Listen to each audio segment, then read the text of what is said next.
Ahora sí, vamos a empezar con el tema, el calendario maya, un tema que alguien me hizo la consulta cuando estábamos hablando de los ciclos lunares versus los ciclos solares, y en aquel momento pues surge esta idea de que por qué, por alguna razón en nuestra era vemos el ciclo solar como el único y ya, el año solar 365 días, a veces 366, esto de la eclíptica de 360 grados, todo eso, pero cuando nos vamos a los mayas nos damos cuenta que es algo más complejo y ellos parece que fueron muy inteligentes para llevar el conteo de todos estos diferentes ciclos y siempre checar cuando uno y otro se junta o se sincroniza de alguna manera. Entonces, Connie, para empezar, mira, este es un documento que tú nos dejaste o nos permitiste usar, y lo que hice fue poner las partes más importantes y vamos a leer lo que dice y obviamente comentar a como vayamos en esta presentación. Dice, en pocas palabras, ¿qué es el calendario maya? Aquí pusimos, es una de las portadas que desde el periodo preclásico tardío, según obviamente la historia oficial, los mayas, los sacerdotes, o no sé cómo pronunciar esto, sería Akninub o Akninob, utilizaban técnicas sofisticadas para registrar el tiempo. Entonces volvemos a esa idea de que sabían o tenían cosas muy sofisticadas.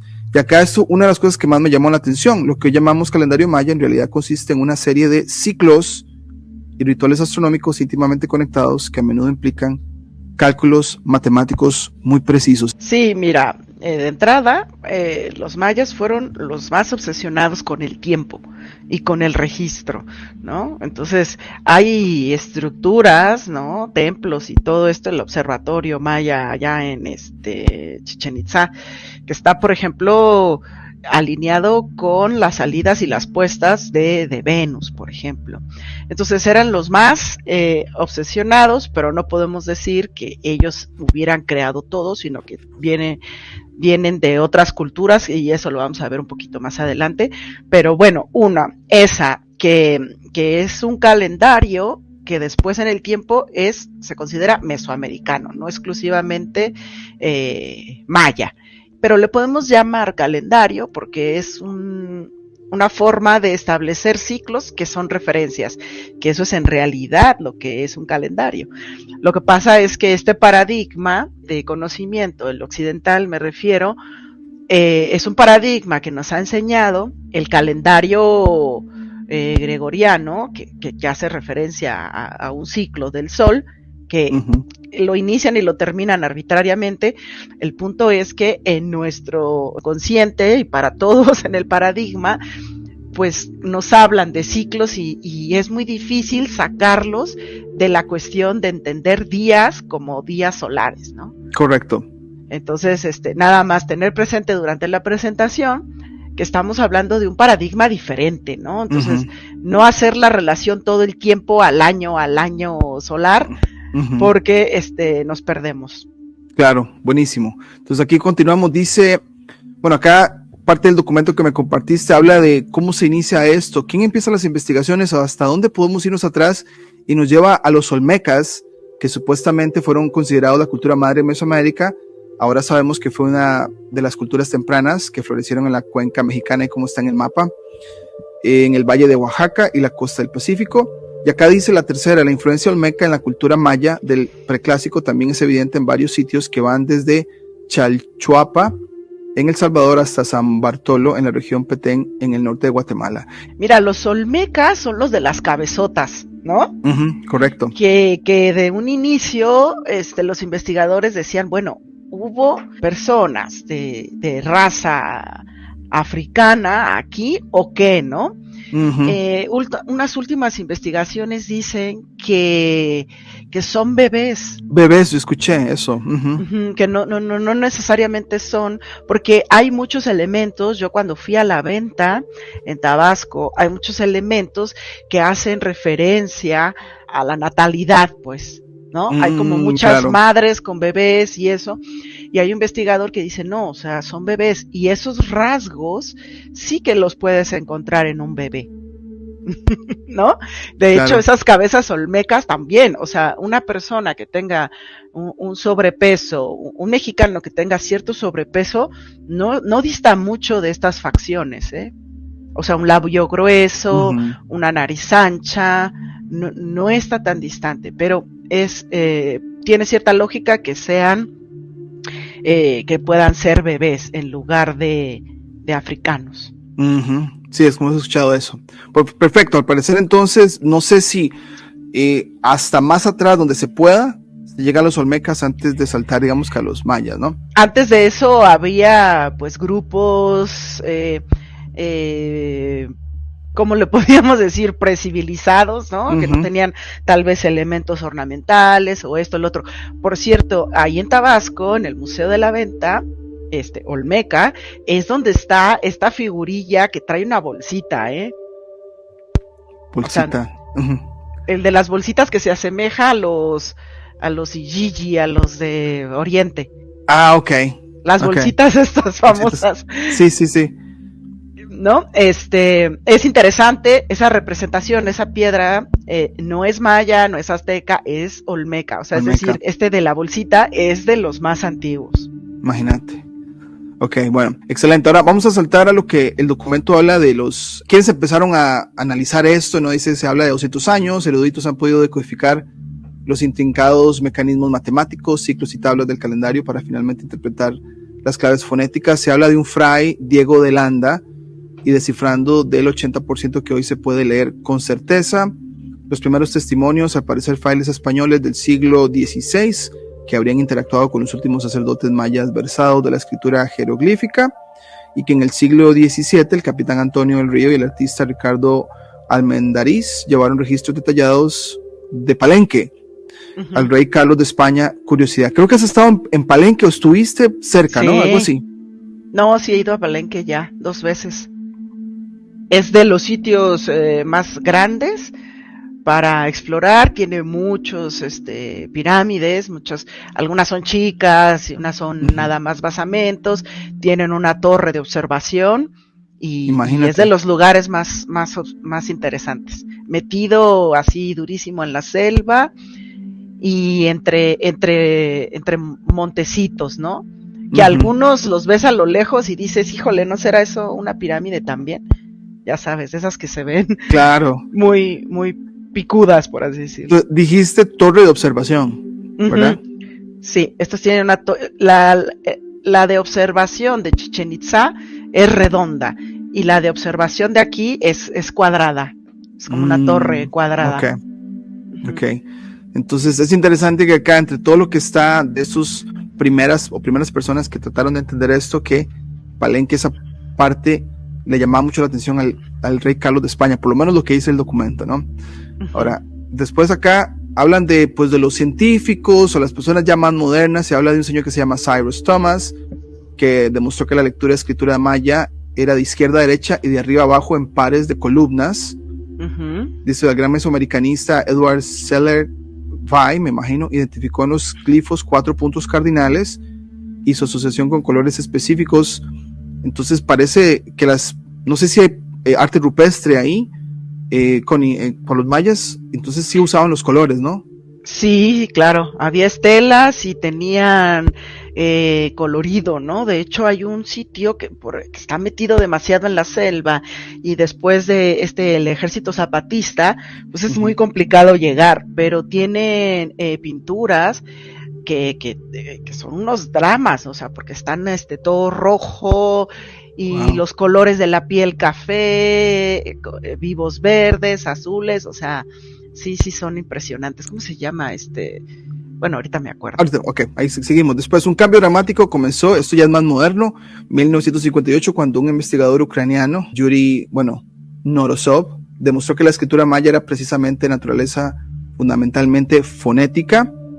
Y después ya dice el documento que últimamente pues ya muchos mexicanos se han metido a más en la investigación de esto y que todavía sigue es como una investigación continua, ¿no? Okay. Sí, y que venga de lo fonético es como, o sea, obviamente primero hubo un lenguaje y después hubo una escritura, ¿no? Ajá. Y eso va a ser importante para después que hablemos de los números. Claro, no había pensado en ese detalle, ¿no? O sea, Sí. la escritura quizá viene después y que la gente solamente se hablaba. Y creo que hablaste en uno de sus, no sé si fue ayer en tu directo, de hablar de simbolismo en lugar de, a la hora de comunicación, ¿no? Algo así, ¿no?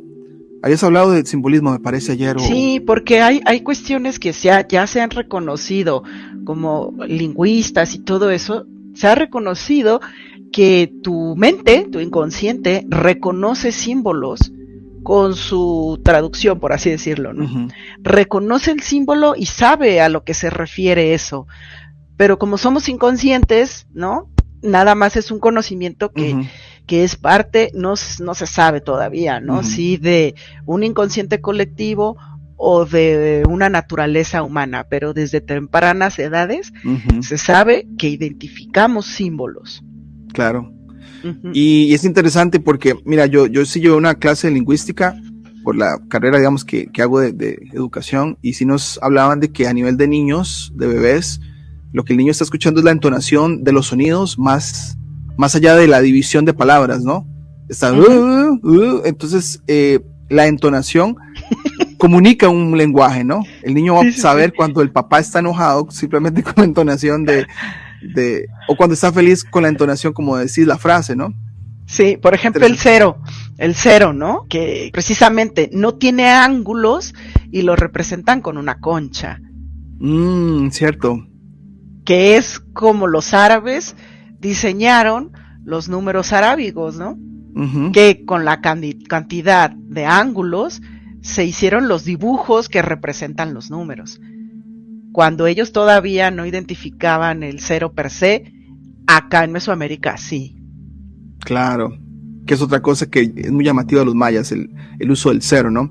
Ok, entonces seguimos acá en la presentación. Ahora sí vamos a hablar de los códices mayas. Estos los códices, bueno, esta es una de las fotos que se comparten en el documento. Dice por acá, debieron existir miles de códices mayas o libros jeroglíficos escritos en largas tiras de papel plegables, hechas de corteza aplanada de árbol amate.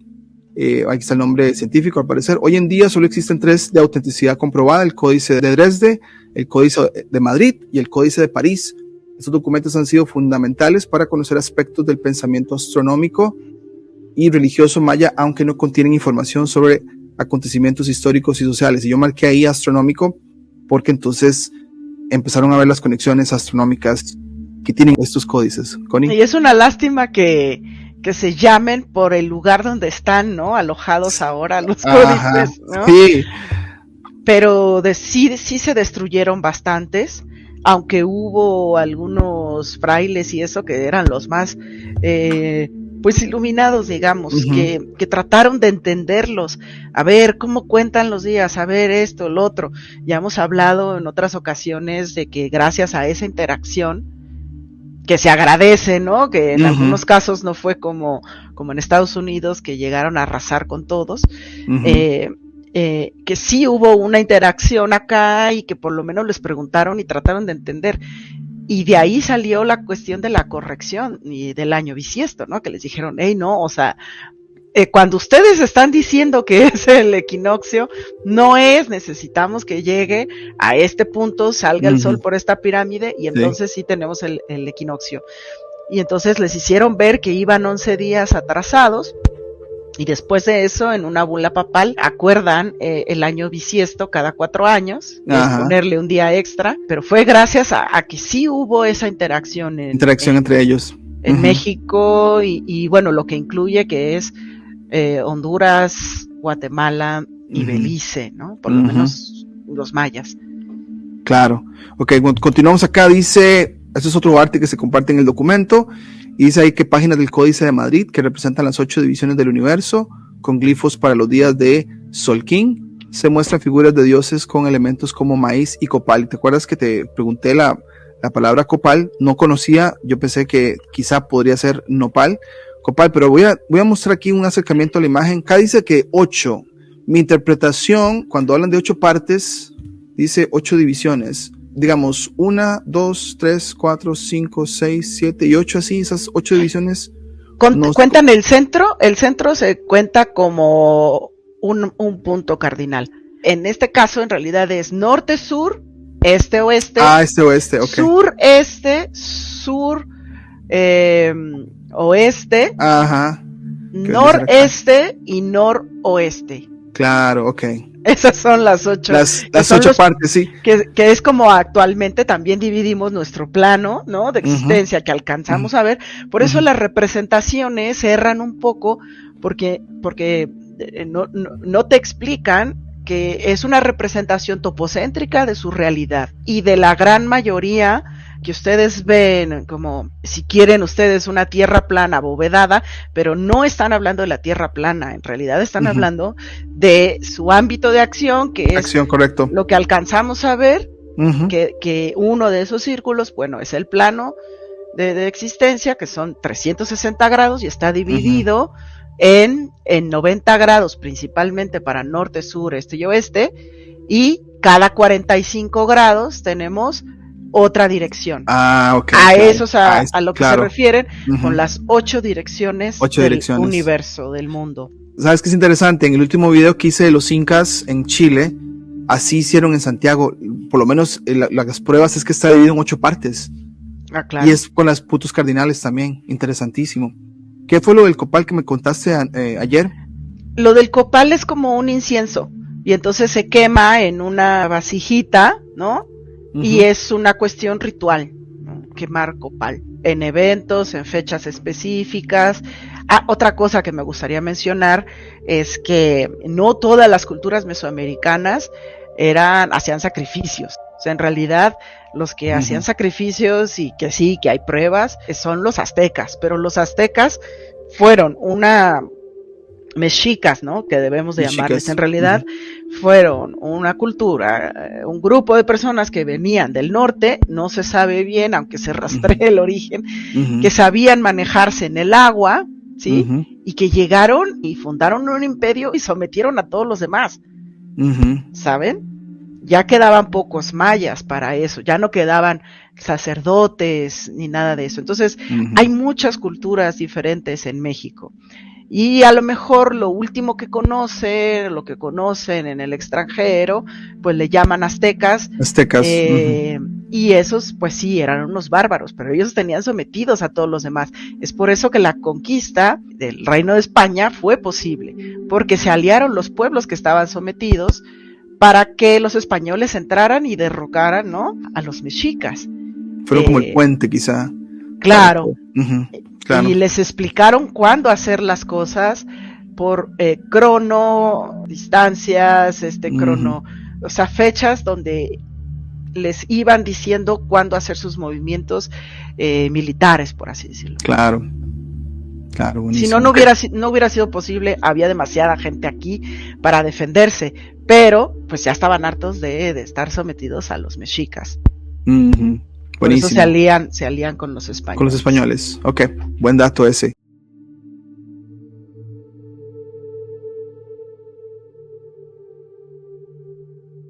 Ok, después seguimos por acá.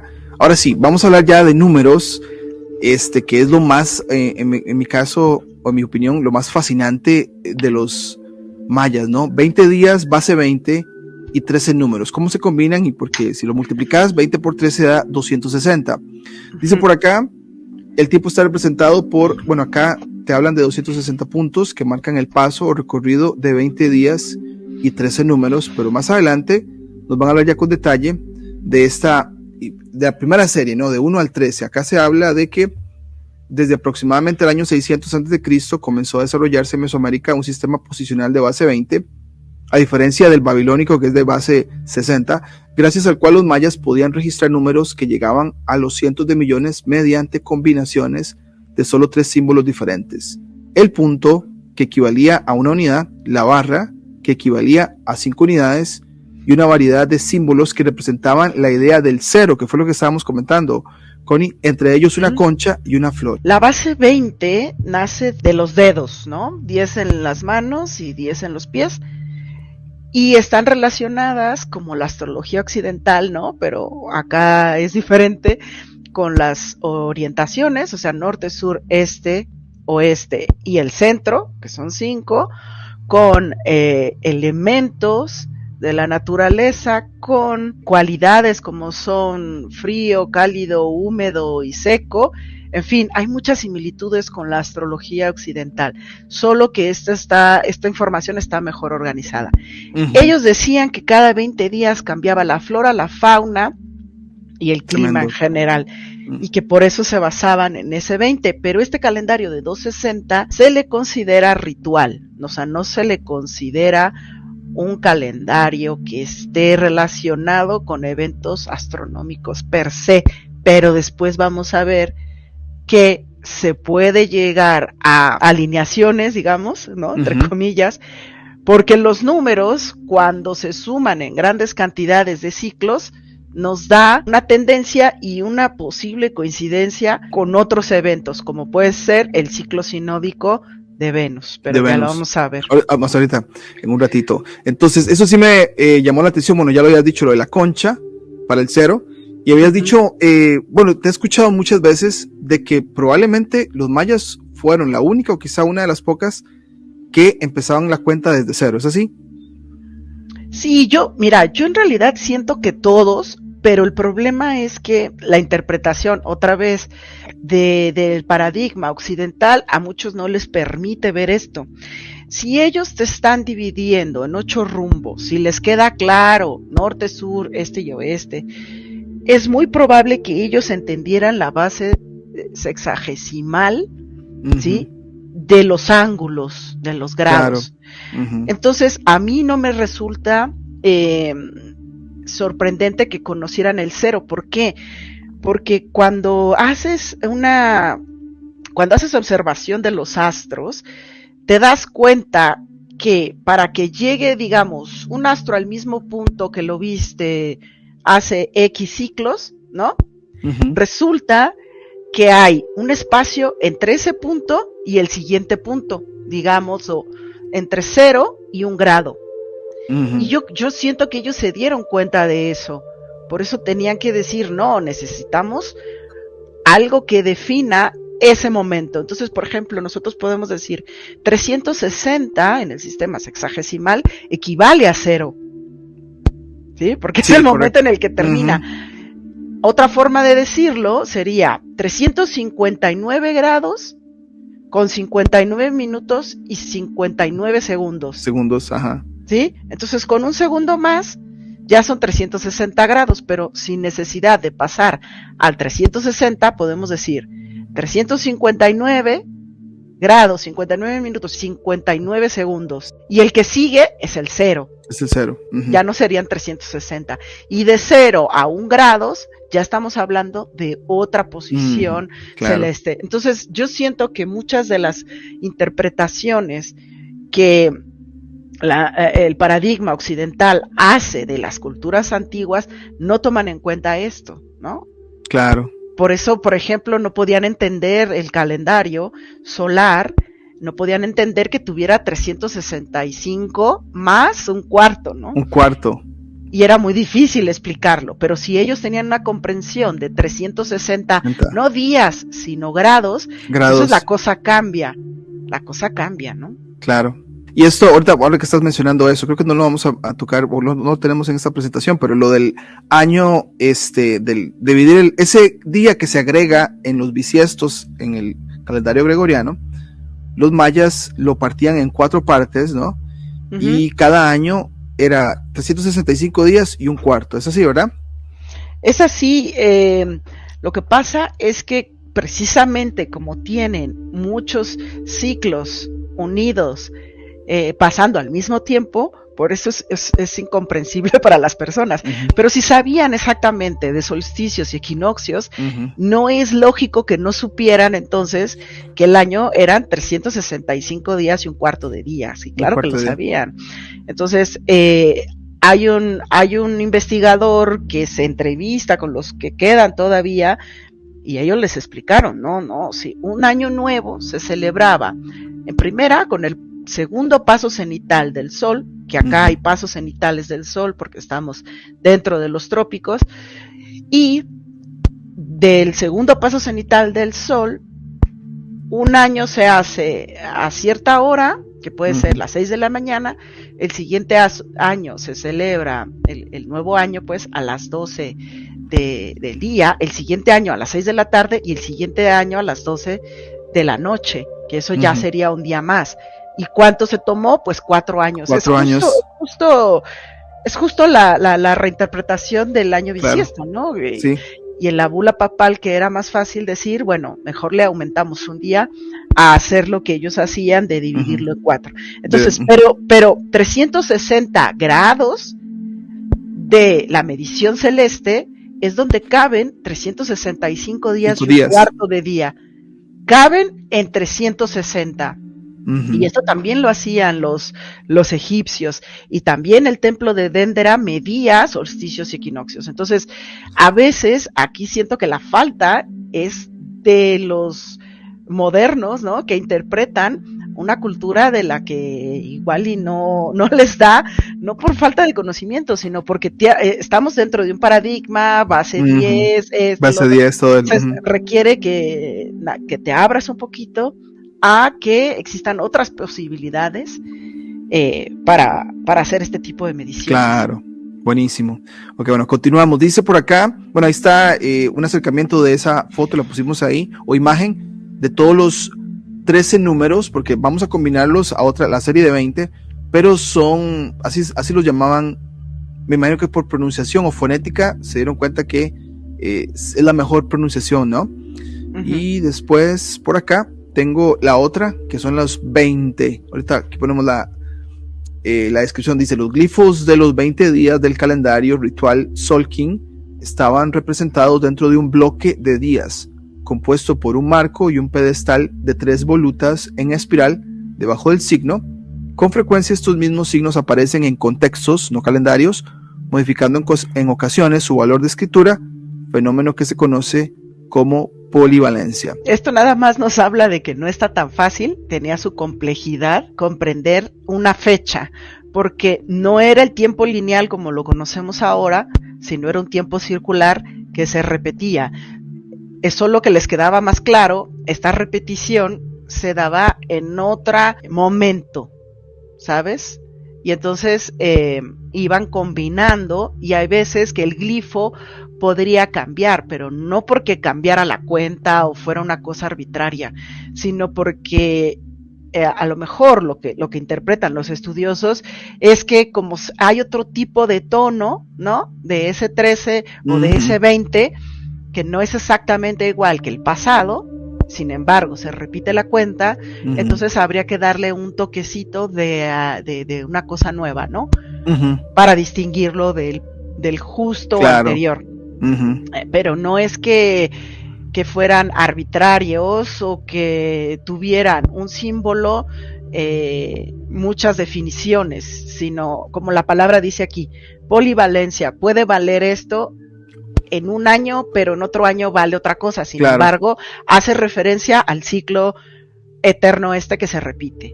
Claro, sí, eso yo le agregaría, bueno, ya lo hemos comentado en la pasada diapositiva, del paradigma lineal que nos ponen versus al paradigma cíclico, ¿no? Que desde que empezamos a hablar de esos temas por allá del 2020, eso fue lo que a mí me ayudó a entender lo que estaba pasando en el mundo y lo que estábamos tratando de entender, ¿no? Pero esto de los ciclos, y en este caso ahora con los mayas, eso que dijiste me llama mucho la atención, de que tiene alguna similitud a una repetición, pero con algo un poco diferente, ¿no? Por el asunto de la polivalencia. Entonces, de verdad que me llama muchísimo la atención. En la siguiente diapositiva, si no me equivoco, ya hablamos de, bueno, ahí están los 20 días. Los 20 días, ¿no? Así le llamaban. Estos sí son días solares. 20 días solares. Y lo que van a hacer ellos acá, esta la tabla la acerqué todavía más, la que nos van a explicar, dice la combinación de 20 nombres, que son todos estos de acá, o sea, estos están aquí listados de arriba hacia abajo, ¿no?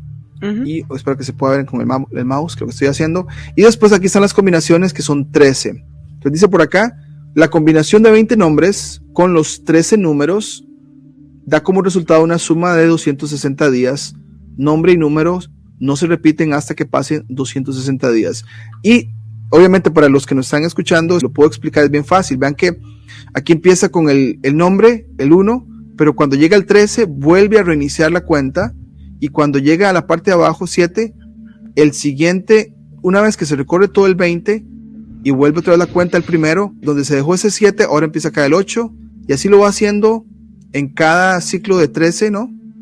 Pero hasta no completar. vas hasta completar estos 260 días. De ahí provienen estos 260 días. No sé si tenés algo para si quieres mostrar mi pantalla, cierto, porque ahora en este otro tipo de tabla les podemos enseñar lo que hacían para que ese 260, ¿sí?, se reiniciara cada 52 años. Esto es importante, claro, porque en la mayoría de las pirámides mesoamericanas hay una construcción nueva encima de la pirámide anterior que se completaba cada 52 años, ¿no? Esta es una onda. Qué tremendo, no sabía eso. Esto es así cuestión ritual, ¿no? Y entonces, esta imagen nos ayuda a ver un poquito más cómo se completa los 260, o sea, el calendario 260 con el calendario solar de 365, ¿ok? Entonces, claro, empieza la veintena, empieza en 1, pasa por un 13, ¿sí? Correcto. Y llega hasta el 20 y vuelve a comenzar el mes en el número que se quedó. Entonces, si vemos aquí la tabla de 13, cómo se va reduciendo. Pero, ¿cuál es el truco? Que termina el 13 y como no es un número divisible, se vuelve a agregar el número con el que comenzaron. En la última columna, en la 19, ¿sí? Nos damos cuenta que ese llega al 13 y se le agrega un número, que es el primero con el que comenzó la cuenta. Si la cuenta, el siguiente año, la cuenta va a comenzar en 2. Okay. Entonces llega del 2 al 13, que quedaría, en este caso, en la columna del lado izquierdo, quedaría en el día 12, ¿no? ¿Ok? Entonces comienza en el 2 y termina en el 2, y el 13 se va atrasando. Este 13 de la columna 19 pasaría al donde está el número 12, ¿ok? Y el siguiente es el 3, y el siguiente es el 4, y así sucesivamente. Como que va contando series, ¿no?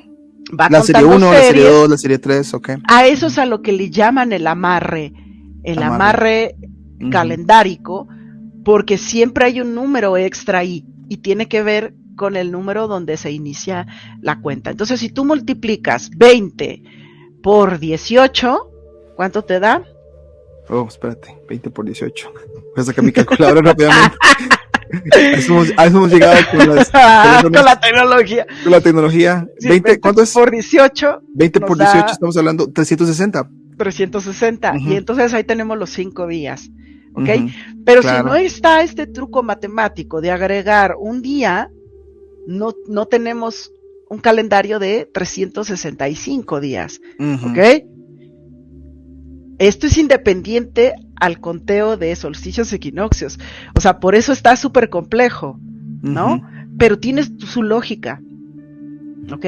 Claro. Entonces, después de 52 años, ¿sí?, se va a completar este momentum, ¿no?, que le llaman, y que se le considera un amarre al tiempo. Y hay una ceremonia de fuego nuevo, que algunos dicen que es cada año. No, la ceremonia de fuego nuevo es cada 52, que se completan una serie de vueltas, ¿no?, al calendario donde se juntan, ¿sí? Pero si fuera solamente 13, nunca nos va a dar 365 días. Si la cuenta fuera cerrada, ¿no?, a las trecenas. Claro. Entonces, por eso este amarre es súper importante, y es algo que la otra tabla no nos muestra. Ah, buenísimo, excelente. Bueno, ahí nos aclaraste exactamente esto, y por lo menos ya nos queda un poco más claro.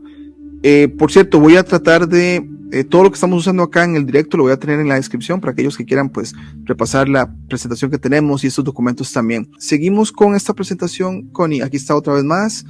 Hablamos de los 20 días con los 13 números, la combinación de 260.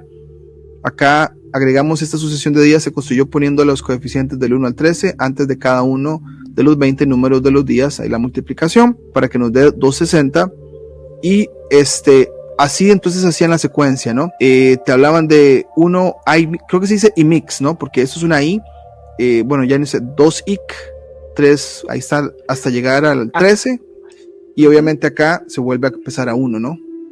Hacían esa combinación con el coeficiente que hablan, ¿no?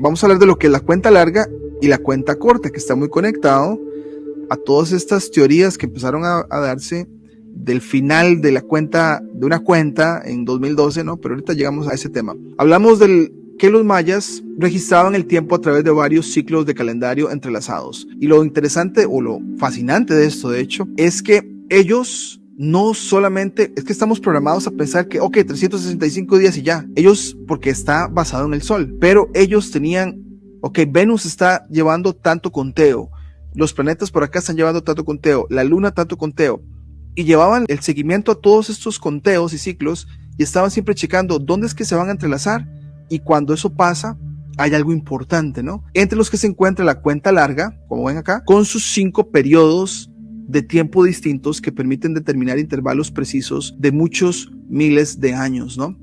Que si lo vemos desde una manera de comparación entre lo moderno y lo que hacían ellos, es que van llevando como series de ciclos grandes, ¿no?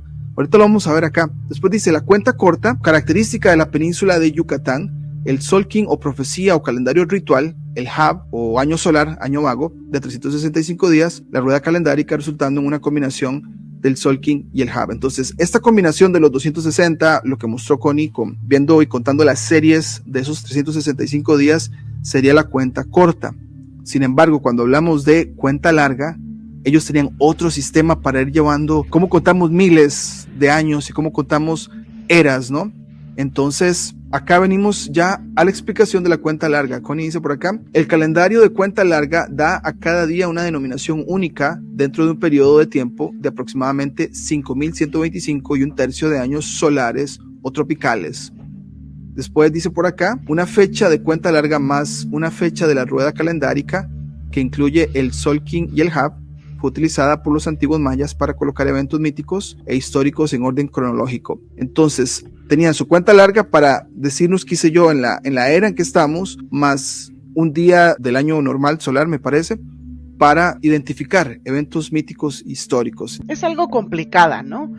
Porque estamos hablando de que se tienen que juntar varios ciclos al mismo tiempo para entender los números, ¿no? Y que hay muchos amarres como esto, o sea, muchos trucos matemáticos que de entrada no tendrían mucho sentido, así de, porque empiezas con un número y termina, o sea, es una cosa así de, necesito un ábaco para entender, ¿no? Para entender, correcto. Pero lo importante acá es que de alguna manera los ciclos estaban muy bien calculados, ¿no? Ahorita vamos a ver, por ejemplo, con el de Venus, que el margen de error es mínimo, ¿no? Entonces, como las fechas importantes son un número que se repite, ¿sí?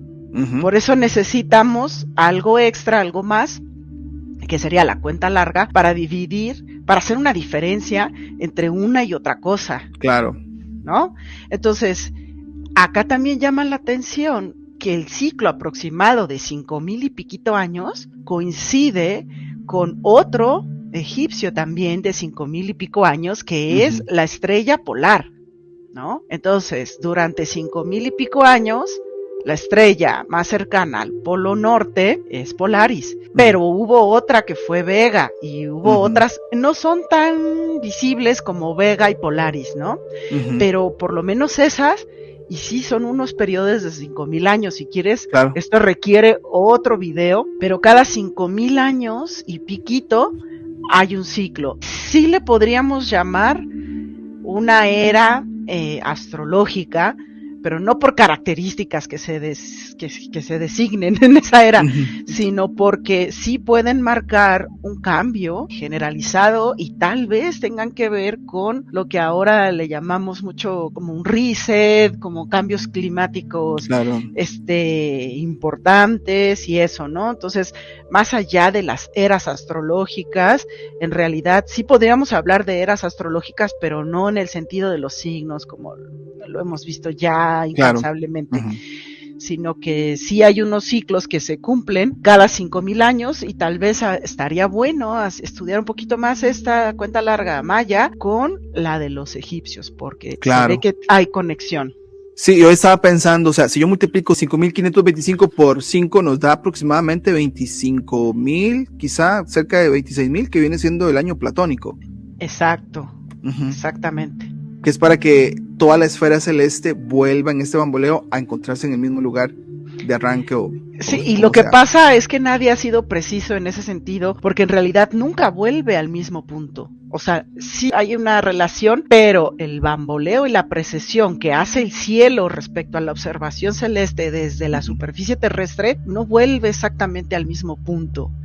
Hay una diferencia en grados. Es por eso que es extraño, pero la era donde va a tener más cercano, digamos, a Polaris, el polo celeste norte, es 2100. 2100, correcto. Ajá, si tú le restas los 26,000 años aprox, Polaris no queda cerca del polo celeste norte. Y si le sumas a los 2100 otra vez un año platónico, tampoco queda tan cerca, ¿sabes? No he hecho yo ese cálculo. Porque se va desfasando.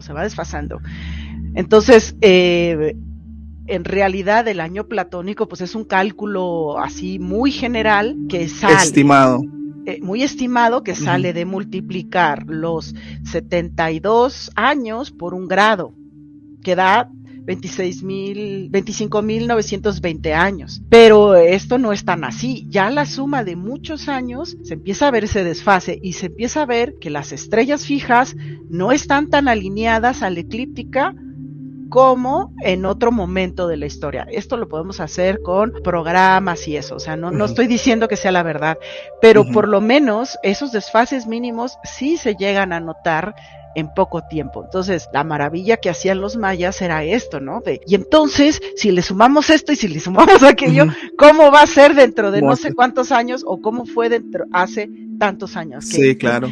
Que es una locura. Es como si tuvieran un estelarium, ¿no? Estos cuates. Sí, eso es tremendo. O sea, no te da tiempo para hacer la observación, no hay tiempo para hacer la observación. No, esto es resultado de matemáticas. Eso te iba a decir. Cálculo aritmético 100%, no hay vida, ¿no? Ni siquiera estas civilizaciones duraron tanto en el tiempo.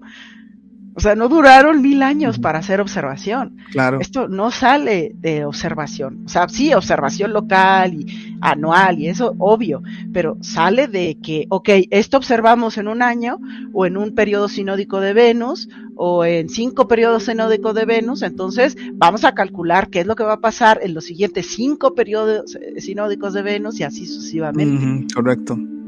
Tremendo. Eso, o sea, lo pone uno a pensar, Connie, ¿por qué? ¿Cuánto dependemos de tecnología en este momento y usamos Stellarium de arriba para abajo y todo esto? Pero que los mayas, con puro cálculo, hayan llegado a estas conclusiones, pero, o sea, y gracias al cero, ¿estás de acuerdo? Claro gracias a entender, no el cero como un concepto, gracias a entender que entre un punto y el que sigue hay algo, no está vacío ahí, ¿no? Que serían entre un grado y otro, no está vacío, hay minutos, y entre un minuto y otro no está vacío, hay segundos. Y podríamos irnos más allá, pero bueno, es suficiente con fracciones de segundo para entender que había que definir algo, ¿no? Para pasar de uno a otro, de un grado a otro, no se pasa nada más así. Claro. Te dije que quería compartir esta tabla porque es bastante educativa, digamos, donde te hablan de los términos, ¿no? Acá te dicen de que un kin es un día, 20 kin, que son los 20 días solares, es un winal, creo que lo dije bien, winal, ajá, que son, y ahora esta unidad, si la multiplicas por 18, te dan un tun, que son más o menos 360 días, que fue la tablita que nos mostraste, de 360 días más aproximadamente. Entonces, este tun, si lo multiplicas por 20 tuns, te da un katun, que es 7200 días, y este es lo más interesante de todo. 20 katun, o sea, 20 series de 7200 días, es un baktun, que son 144,000 días, un número que se ha utilizado para otras cosas como Claro. las narrativas de la Biblia en Apocalipsis, y aquí vemos que tiene una conexión astronómica y de conteo tremendo, ¿no? Uh-huh. No sé si querés decir algo. Los 144. ¿Cuántos son los de la Biblia? 144,000, de hecho. Es exactamente lo mismo. Ahora yo Sí. te voy a decir, aquí, para hacer la cuenta larga, nos están contando en días, pero yo siento que en algún punto son grados. Correcto. ¿no? Uh-huh. Son grados porque ¿dónde más crees que sale la cuenta de 360? 60. Uh-huh. 360 por 40, y sabemos que también 40, o sea que sería el doble del Bactún, uh-huh. 40 marca ciclos de conjunciones Júpiter-Saturno también. Saturno, entonces, correcto. O sea, por algo el 20 tiene algo que ver, pero si multiplicamos 360 por 40, que serían 2 Bactún, ¿no? Uh-huh. Nos da 14,400. Uh-huh. Correcto. ¿No? Que al final es un número que nada más le sumas un 0 y tenemos los 144,000. Correcto, sí. Si dividimos 144,000 entre base sexagesimal, nos da 400. Y también vemos 400 en años, ¿no? Como otro ciclo, ¿no? Uh-huh. Que sería la mitad de las conjunciones Júpiter-Saturno. La mitad de todo el ciclo, uh-huh. de 800 años aprox, ¿no? Uh-huh. De conjunciones Júpiter-Saturno. Y sabemos que ellos tomaban en cuenta conjunciones Júpiter-Saturno y además se esperaban a que estuviera el elemento Venus ahí para uh-huh. tener una triple conjunción. No es exacta porque eso requiere mucho más años, pero por lo menos sí tenían una visual sobre el horizonte, conjunción Júpiter-Saturno y además Venus.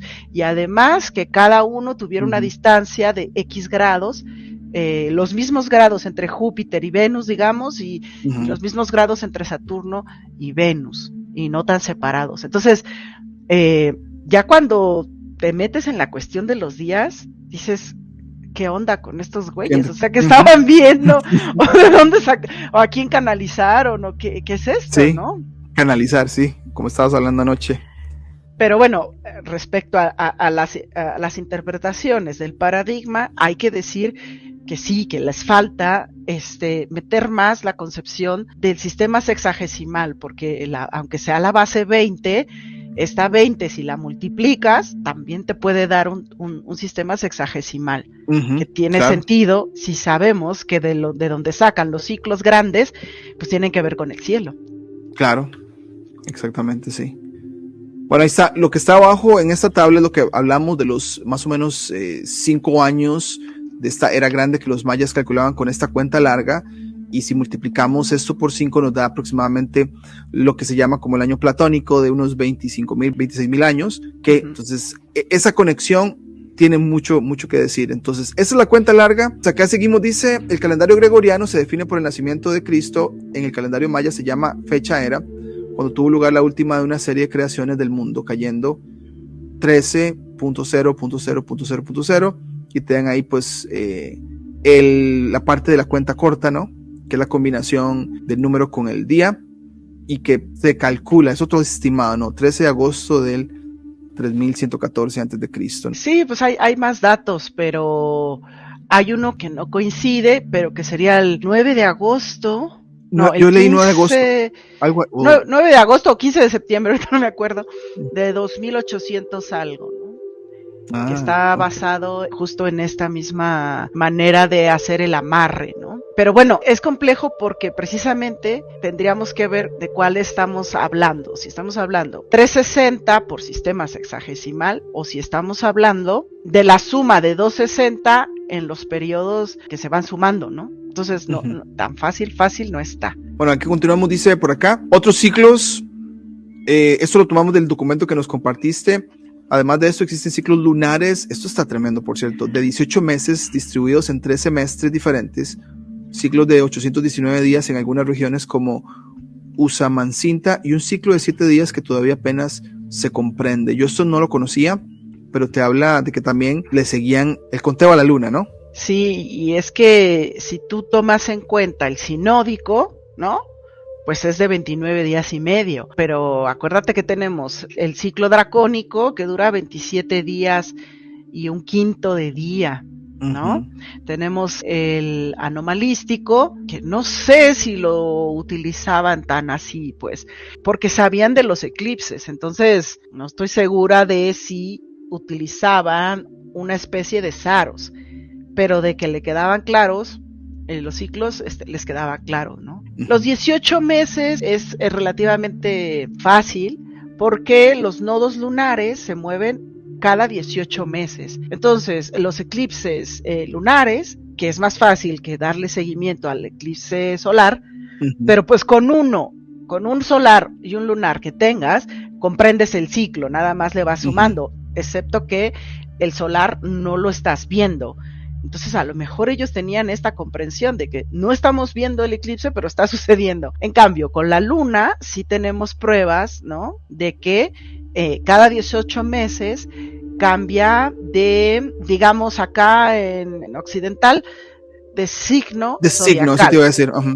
Entonces, por eso te digo, si son 30 grados de los 360, entender este cambio de 18 meses de ciclo lunar, uh-huh. Obvio sabían el sistema Sabían del sistema sexagesimal, correcto. Sí, lo tienen que saber, de qué otra manera llegas a la conclusión que son 18 meses. Sí, y ahora, obviamente, para la gente que nos está escuchando, los eclipses lunares, en la parte del cielo donde se dan en la eclíptica, ¿no? A nivel de signos de división de 30 grados, ¿no? Se van dando en el mismo signo, pero como decís, cada 18 meses cambió de signo, ¿no? Ellos no tenían estos signos de 30 grados, pero a lo mejor tenían en los 360 grados, tenían divisiones de 20, que es perfectamente divisible, uh-huh. ¿No? Entonces, sí podían haberse dado cuenta que 18 meses, lo que pasa es que este documento no profundiza, ¿no? Pero dice, ciclos lunares de 18 meses, pero ¿me estás hablando de 18 meses solares como los conocemos actualmente? O 18 meses lunares de algún ciclo en particular de la luna, sí. Porque la luna tiene 5 ciclos por lo menos uh-huh. Identificables, ¿no? Entonces, ¿de qué me estás hablando? Vamos otra vez, siempre las referencias son lo más importante uh-huh. Para entender algo, ¿no? Entonces, claro. Pero el sistema sexagesimal y el uso del cero, a mí me queda claro que lo sabían, porque hacían observación celeste y es la única manera de poner una diferencia entre una cosa y otra. Claro, y después acá el documento continúa diciéndonos que el calendario ritual de 260 días o almanaque sagrado determinaba el patrón de vida ceremonial y proporcionaba la base esotérica para formular profecías, también llamado recuento de días, se acercaba al periodo de gestación humana y también registraba las fechas de nacimiento. Entonces, ¿sabes algo de lo de gestación? Creo que te he escuchado antes hablar de lo de gestación para ellos. Sí, los 260 días es las semanas que se toma en cocinar un bebé. Cierto, qué tremendo. Sí, ya lo habías uh-huh. dicho, se me ha olvidado. Uh-huh. Ahí está lo tremendo de esto.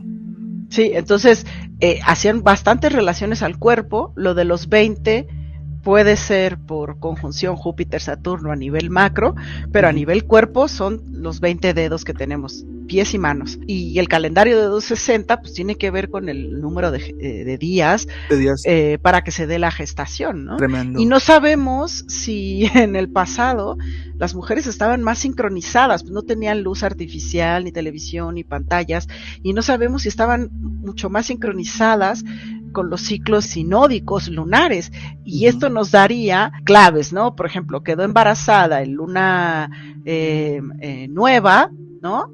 Uh-huh. O cercano a luna nueva, porque no hay luz y no sale el hombre a cazar, ¿no? Uh-huh. Y se queda en casa, por así decirlo, ¿no? Con la mujer, lo que entendemos ahora como casa, o el hogar, o lo que sea, y después de determinados ciclos, que son 260 días, nace, ¿no? Y entonces la fase lunar con la que se concibe coincide con la fase lunar con la que se da a luz. Tremendo, claro. ¿No? Entonces, no sabemos si estaban más sincronizadas con la luna que ahora. Sí, ahora con cesáreas y todo ese tipo de cosas. Que incluso con cesáreas, los nacimientos, lo nacimiento natural, o que ya vienen contracciones y eso, y iban a ser dentro de una semana, aún con todas esas cuestiones, hay mayor incidencia de nacimientos en luna llena. Entonces es algo a tomar en cuenta. Tomar en cuenta, claro.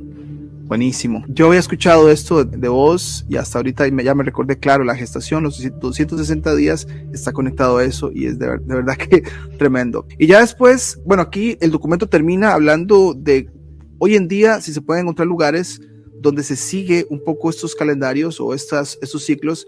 Y acá dice que algunas comunidades mayas como los Ixtiles en el noreste de Guatemala todavía usan el calendario ritual de 260 días, conocido como Solkin, o el antiguo año solar maya de 365 días Hab, registrado en la comunidad chamula de Milpoleta, Chiapas, entre otros lugares.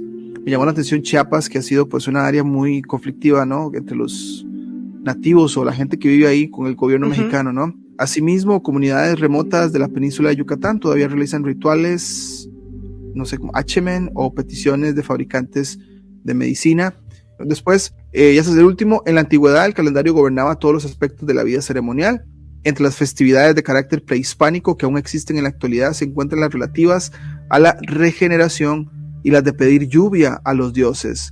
Probablemente sabían de ciclos meteorológicos, como los egipcios también. Otros incluyen los asociados al ciclo agrícola, como la danza pochó, que aún se celebra en el municipio de Tenosique, en Tabasco, y la dramática ceremonia de Xachac, realizada en épocas de sequía y hambruna en comunidades cercanas a Chichén Itzá y Yuxuna o Yujuna. Y qué interesante, probablemente todos estos ciclos, estos conteos, les decía en qué momento de repente se venía un ciclo meteorológico para el área, ¿no? Y trataban de, pues, no controlar, pero estar preparados y hacer lo que debían de hacer, ¿no? Sí. Y bueno, no sé si los dejaría, si hubieran seguido, ¿no?, la civilización, no sé si se hubieran vuelto totalitarios, ¿no? Porque ya desde que nacían veían su carta astral, digamos, y este va para guerrero, este va para siembra, este va para aquí y allá, o sea, correcto, ese tipo de cosas se hacían desde que nacían. Qué tipo de luna, qué tipo de esto y lo otro, y con eso pues básicamente determinaban su vida, porque educar a alguien para lo que está más propenso a triunfar es todo una cuestión que se podría ver como muy totalitaria, ¿no? Que le muy digas a alguien, sí, a qué se debe dedicar y todo lo que tú quieras, ¿no? ¿En qué será bueno? Y sigue ese rumbo desde niño, ¿no?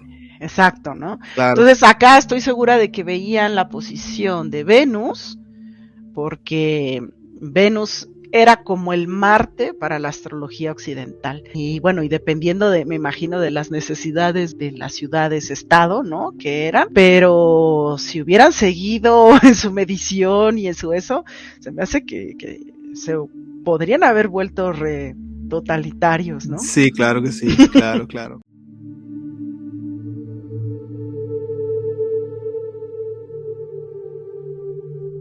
Y ya sería la última parte, hablar de Venus. Hemos estado hablando de Venus y los mayas, y acá me compartiste otro documento que también lo puse en la descripción, que dice lo siguiente, dice: los mayas conocían a Venus bajo varios nombres, Sux-Ek o estrella avispa, ya que creían que en determinados momentos la luz del planeta era perjudicial, Nok-Ek, la gran estrella, y Sastal-Ek, la estrella brillante por su intenso brillo, Chak-Ek, la estrella roja, por el color que adquiere cuando está cerca del horizonte. Y por acá, Venus es también Azab-Kabek, la estrella que despierta la Tierra. Venus está asociada a Kukulcán entre los mayas, el equivalente maya de Quetzalcóatl. No vayas a estar invocando cosas aquí que no puedas controlar. Después dice por acá, el ciclo sinódico es el lapso de tiempo que tarda un planeta o el planeta en adquirir la misma posición. Pero cuidado, es la misma posición respecto al Sol. Respecto al Sol, correcto. Es decir, un momento determinado respecto al Sol. Por eso el sinódico de la Luna es el más fácil, ¿no? Entonces, ¿qué periodo del ciclo sinódico lunar es cuando hay luna llena? Bueno, pues es una oposición directa al Sol. Entonces, puedes medir con la oposición o puedes medir con la conjunción. Y como Mercurio y Venus son heliocéntricos y están dando ahí vueltas y por delante y por atrás, entonces saber el ciclo sinódico de estos planetas también es una cosa que me vuela la cabeza. O sea, ¿cómo hicieron estos cuates, no? Claro, claro, claro. Después dice por acá, Venus tiene un ciclo sinódico de 584 días que los mayas dividían en 4 partes. La primera es, durante 266 días, Venus es la estrella de la mañana. Por 90 días, Venus por detrás del Sol, se le llama conjunción superior. Te estaba comentando de que, bueno, chequé en Stellarium, obviamente, probablemente los mayas lo vieron, ¿no? Pero cuando Venus sigue siendo brillante a la par del Sol y se desaparece en este caso es porque va por detrás del Sol. Sí, y aparte unos días antes y unos días después puede ver un cambio en el tamaño.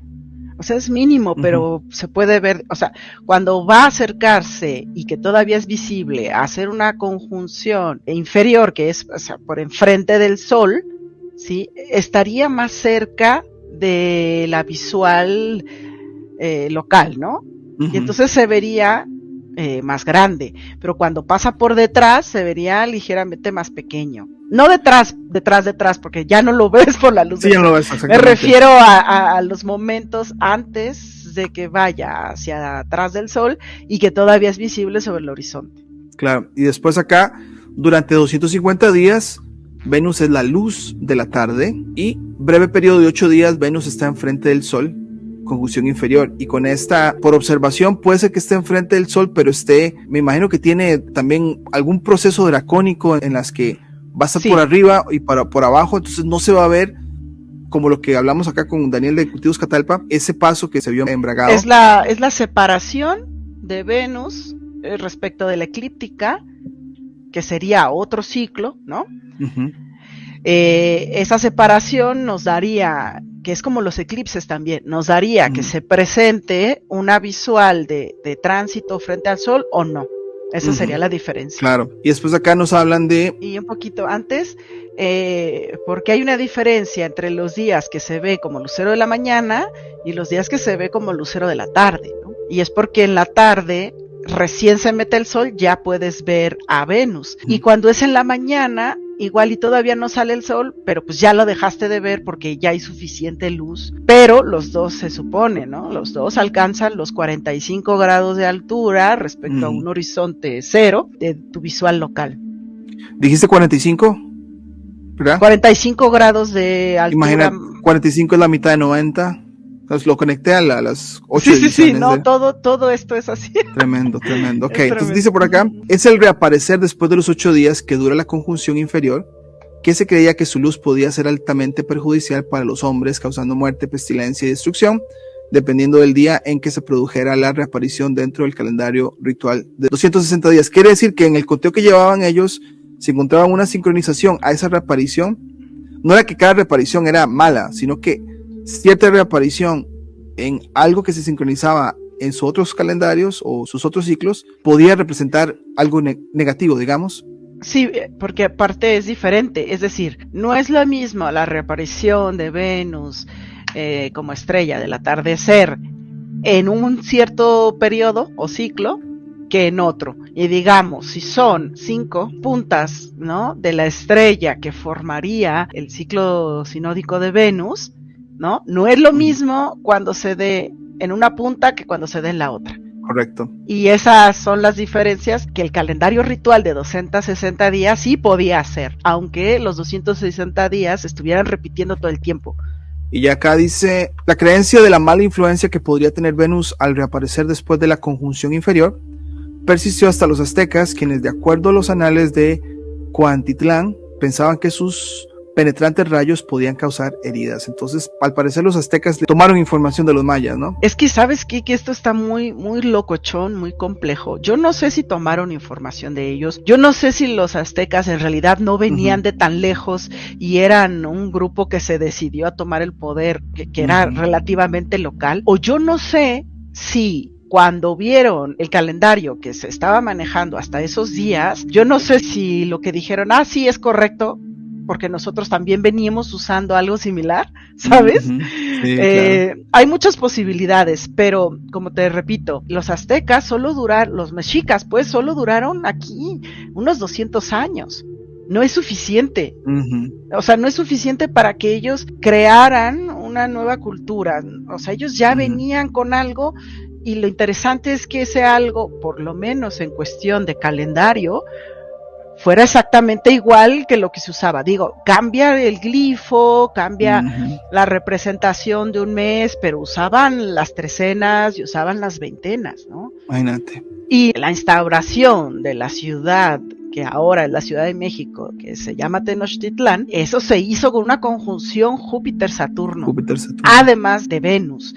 Entonces tú dices, o sea, todo esto es ritualístico, ¿no? O sea, los momentos de iniciación de una ciudad, qué casualidad que el calendario, por eso se le llamaba calendario mesoamericano, porque resulta que diferentes culturas usaban la misma forma de contarlos. Entonces, no es tan sencillo, es como la astrología occidental, que a veces me pregunto, bueno, ¿alguien se las enseñó, la canalizaron, les bajó esta información, o tienen unos estados alterados de conciencia que les permite acceder a un conocimiento mucho más elevado del que la sociedad actual tiene acceso, ¿no? Porque pues, estamos inmersos en otro tipo de percepciones de la realidad, ¿no? Pero a lo mejor había algo más allá, por eso no estaría nada mal retomar estas cuentas y entender por qué se hace así. Y tal vez así podríamos llegar a predicciones en la actualidad, ¿no? Predicciones en el sentido de que se viene algo que pasó antes con un tantito de polivalencia, ¿no? Con su toque de diferente momento,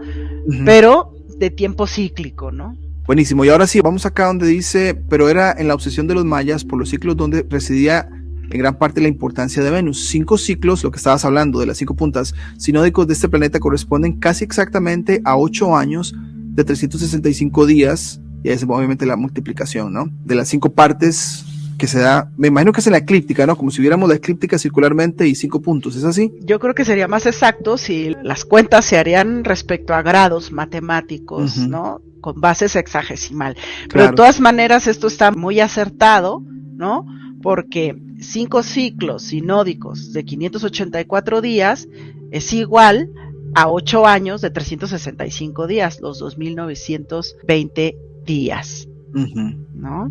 Claro. Entonces, sí, también son los amarres, como le decían, amarres astronómicos calendáricos.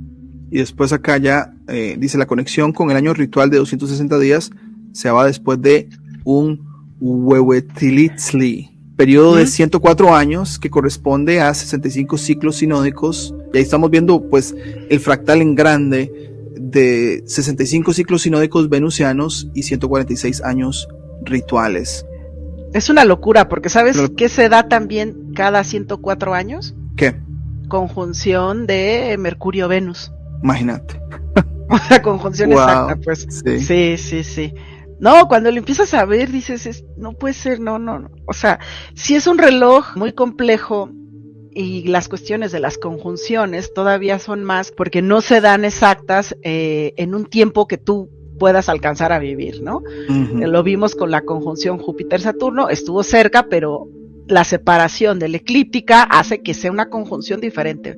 Por mucho que sea respecto a la eclíptica el dato, al final no son eclipsantes, por así decirlo. Pero bueno, 104 años es lo mismo que toma Mercurio y Venus hacer este ritual. Compartimos la complejidad, ¿no? De que lo entendemos a manera general, pero a los que quieran, pues va a tomar un poco de trabajo salirnos de lo que hace un teléfono inteligente, una calculadora, y meternos en la cabeza que de ellos, ¿no? De cómo trataban de calcular todos estos amarres, como decías, ¿no?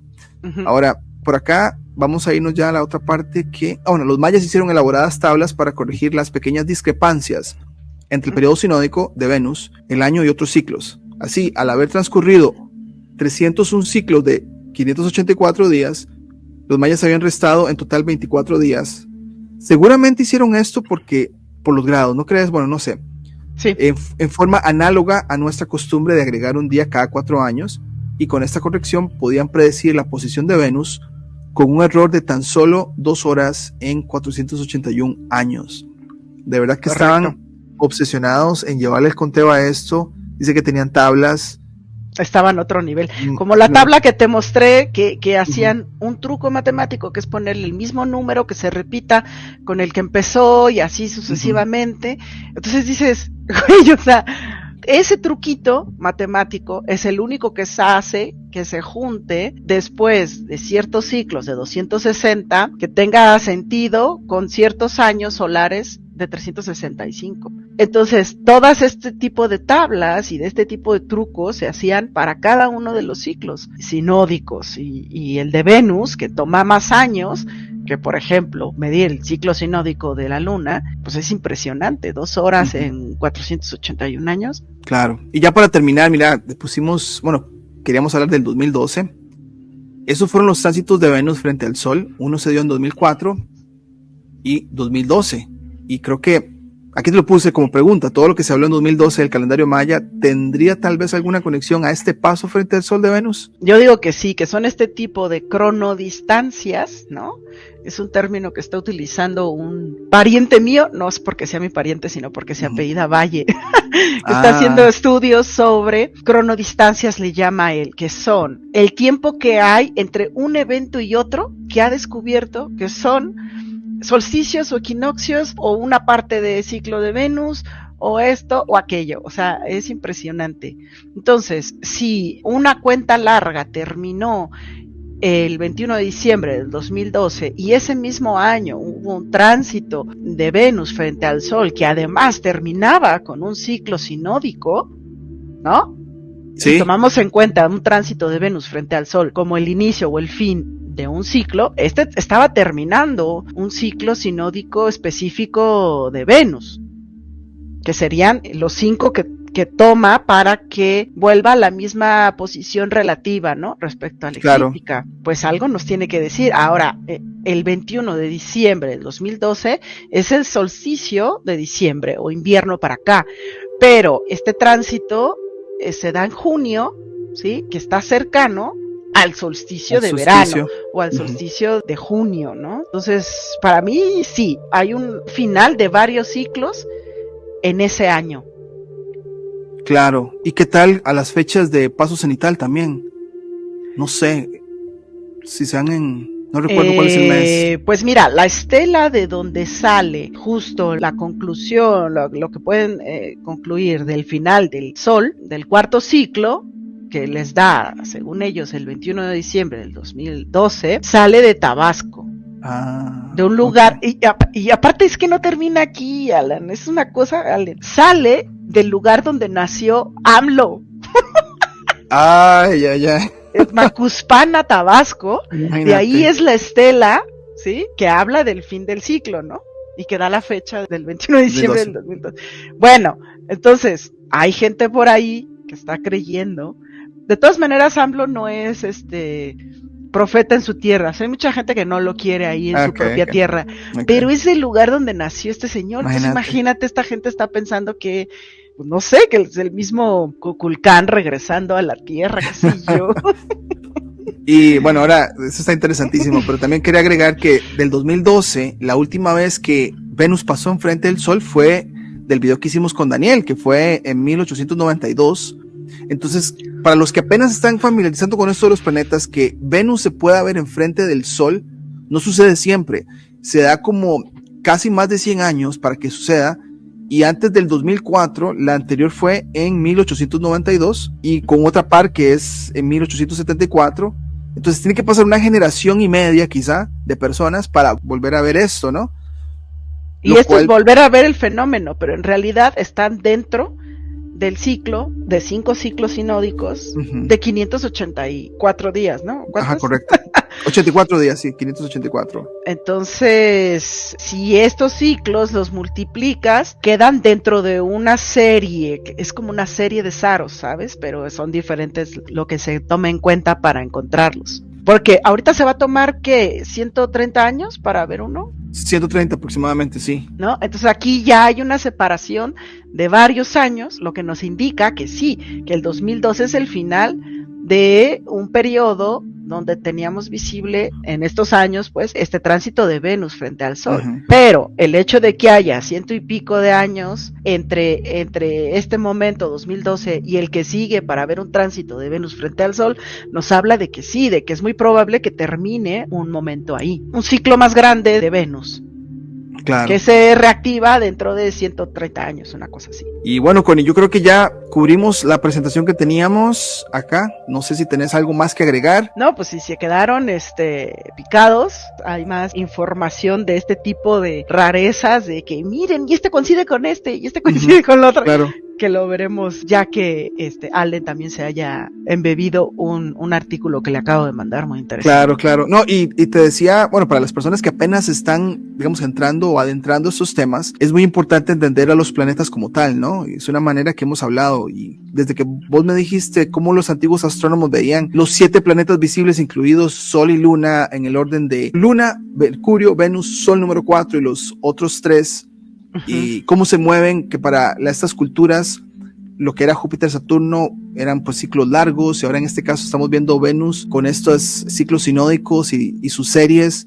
Es importante que la gente también logre entender esto desde fuera de cualquier otro modelo. Ya es que nos están aterrando con modelos aquí, modelos allá. Simplemente es observar el cielo como lo hacían estas civilizaciones, ver que estos planetitas se mueven siguiendo la ruta de la eclíptica, unos van más lentos que otros. Entonces en esas posiciones donde se encuentran, cumplen ciertos ciclos. Los mayas lo tenían muy claro, y estos amarres de encontrarse en las cuentas que tenían cuando se encontraban era algo importante, y creo que esa es la mejor explicación a manera general, pero sí obviamente poder entender esto de los planetas, ¿no? Claro, y Mario, ahí en el chat te estoy leyendo, Mario, sí, a Connie la hemos conocido ya de bastante tiempo, ese sería nuestro tercer programa que hacemos con ella. Empezamos por ahí del 2020 a seguirla, nos ayudó muchísimo a entender lo que iba a pasar en ese diciembre con lo que fue Júpiter Saturno, y a partir de ahí le hemos dado mucho seguimiento al canal.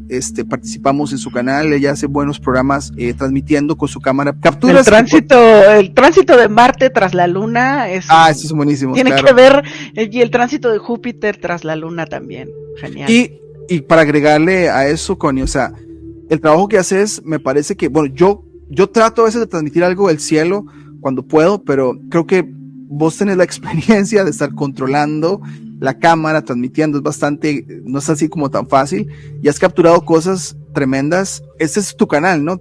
Tratar de capturar lo que se pueda en vivo, sin montaje, porque mucho de lo que ven, a veces comparten una foto en redes sociales, está procesada, pasando por todas esas aplicaciones todo para que sea bonito.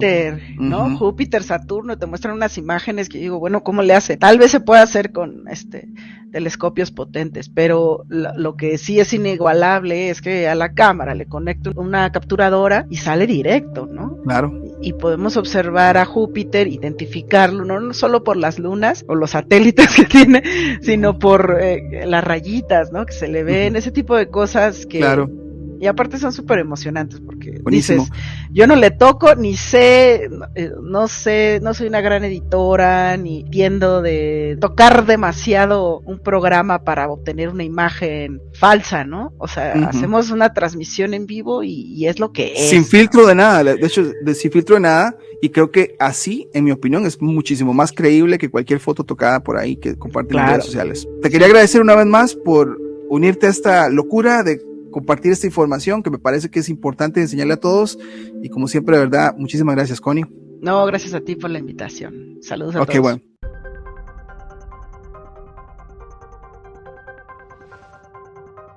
Si te gustó el contenido del canal, no olvides suscribirte, darle campanita para notificaciones, darle me gusta, comentar, compartir, y ahora tenemos nuestro botón de unirse para aquellos que nos quieren apoyar como miembros. Nos vemos en la próxima.